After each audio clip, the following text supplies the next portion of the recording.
जय श्री महाकाल। जय माँ गायत्री।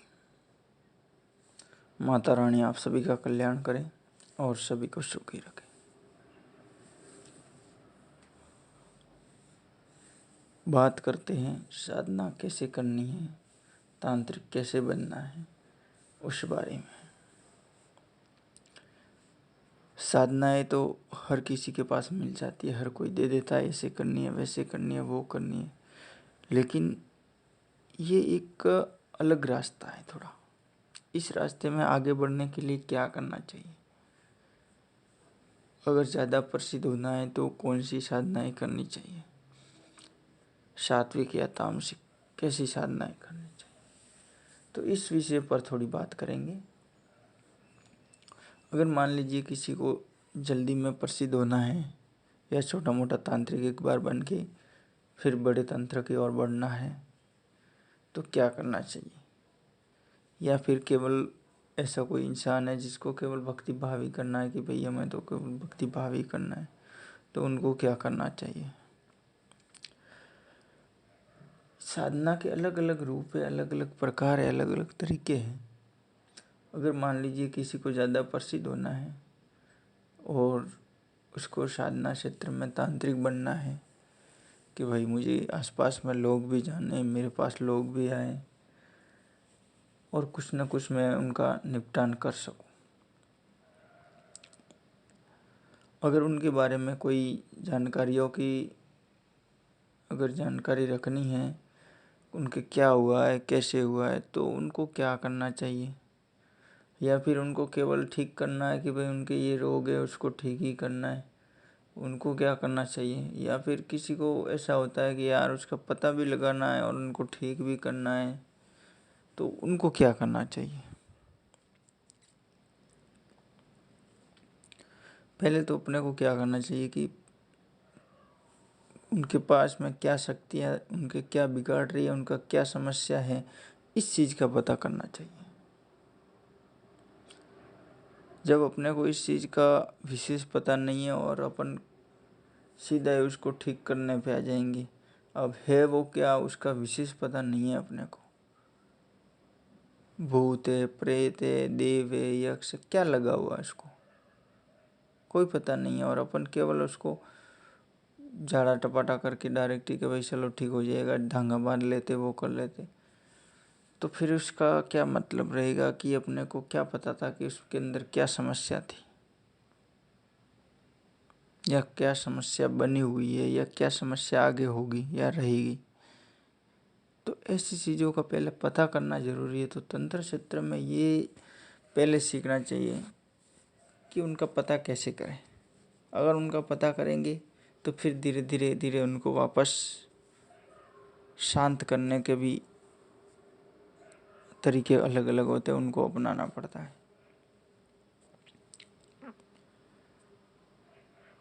इसके लिए अपने को तामसिक साधनाओं में जाना पड़ता है, तामसिक साधनाएं करनी पड़ती है। बिना तामसिक साधनाएं के किसी भी प्रकार की कोई जानकारी मिलना बहुत मुश्किल होता है। सात्विक साधना में पूरी ज़िंदगी निकाल लो, कुछ पता नहीं चलेगा क्या था क्या हो गया ज़िंदगी में, जन्म से बूढ़े हो जाएंगे, कोई पता ही नहीं चलेगा। ये है कि सात्विक साधना करते हैं तो सात्विक साधना में अगर कोई किसी की समस्या है, बड़ा साधु बन गया या बड़ा कोई महान पुरुष बन गया, तो फिर वो उनके अनुसार कोई समस्या है तो वो निकाल सकता है या निकल जाएगी।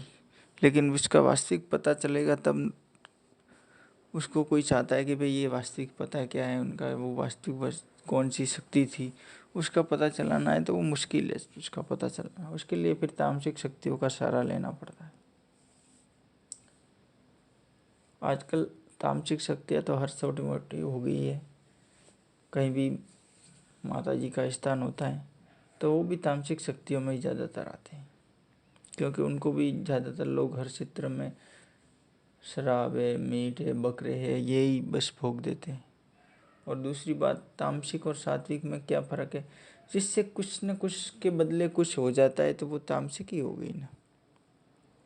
सात्विक तो वो वस्तु होती है, सात्विक तो वो साधना होती है जिसमें किसी प्रकार की कोई मांग नहीं होती है, बिना कुछ मांगे भक्तिमय शरीर होता है। तो वो तामसिक शक्तियों का पता करना ही तो एक विशेष है कि भाई उनको बदले में कुछ मिल रहा है, तभी तो वो कुछ चीज़ों का पता करेगा, कुछ वस्तुओं का करेगा, कुछ शक्तियों का करेगा। अब सात्विक में क्या पाओगे? सात्विक में तो अपनी माला है, अपनी साधना है और शांत वातावरण है। तामसिक में अपन कह देते हैं कि यार वो ऐसे करने से ऐसे हो जाएगा, मैं आपको ये कर दूंगा, आप इसका ऐसे कर दो, उसका ये भोग कर देंगे। तो ये क्या हुआ? तामसिक ही तो है, और क्या है। तो तामसिक साधनाओं को करना, उससे पता चल सकता है कि इस इंसान पर क्या शक्ति है, इनकी क्या समस्या है, इनकी क्या प्रॉब्लम है। तो तामसिक साधना ही करनी पड़ेगी। और तामसिक साधनाओं करने के लिए किसी इंसान अगर मान लेता है कि मैं घर में कर सकता हूँ, तो इसके लिए घर संभव नहीं रहता है, उनको बाहर जाना ही पड़ेगा।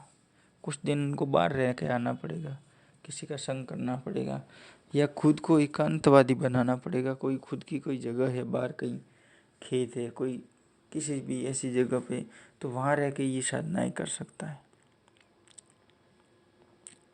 जब वहाँ रह के साधना करेगा तो उनकी सिद्धियाँ होगी, उनसे संपर्क होगा, उनकी कनेक्टिविटी होगी, उसमें ध्यान योग का प्रयोग करना पड़ेगा। और कई तरीके के भोग होते हैं, उनके भोगों का भी प्रयोग करना पड़ता है, तब जाके वो शक्तियाँ सिद्ध होती है, प्राप्त होती है। और वो प्राप्त होने के बाद में अपन किसी का भी कुछ भी बता सकते हैं कि भाई ये समस्या इस दिन हुई थी, तू वहाँ गया था, तेरे से ये किसी ने बात की थी, उन्हें इससे ये मना कर दिया था, इसलिए उसने ये कर दिया, वो कर दिया। ऐसी सारी चीज़ों की वो जानकारी मिल सकती है। तामसिक साधनाओं में सभी शक्तियाँ आती है, छोटी मोटी बहुत सी शक्तियाँ होती है जो सभी तामसिक साधनाओं में आती है। तो उसके लिए अपने को बाहर जाकर साधना करनी पड़ती है। घरों में ये साधना संभव नहीं होती है, कर भी लेते तो समय बर्बादी होती है। दूसरी बात, ये कोई विशेष मंदिरों में पूजा नहीं होती है, ये एकांतवादी पूजा ही होती है, जहाँ पे रह के इनको पूजा पाठ ध्यान वगैरह करना पड़ता है, उनसे जुड़ना पड़ता है, जो ज़्यादातर रात्रिकालीन साधनाएँ होती है। तामसिक साधनाओं की उग्रता होती है रात्रि में 2 बजे के आसपास। तो उस समय ये तामसिक साधनाएँ बहुत उग्र रूप में प्रभाव डालती है। अगर कोई साधना करता है रात्रि में 12 साढ़े 12 के बाद में और 3 बजे तक 2-2.5 घंटे की ये साधना करता है, तो इस समय इनका प्रभाव बहुत ही तेज रहता है। और इस समय ये तुरंत आकर्षित होती है उनके जप से, उनके हवन से, उनकी क्रिया से।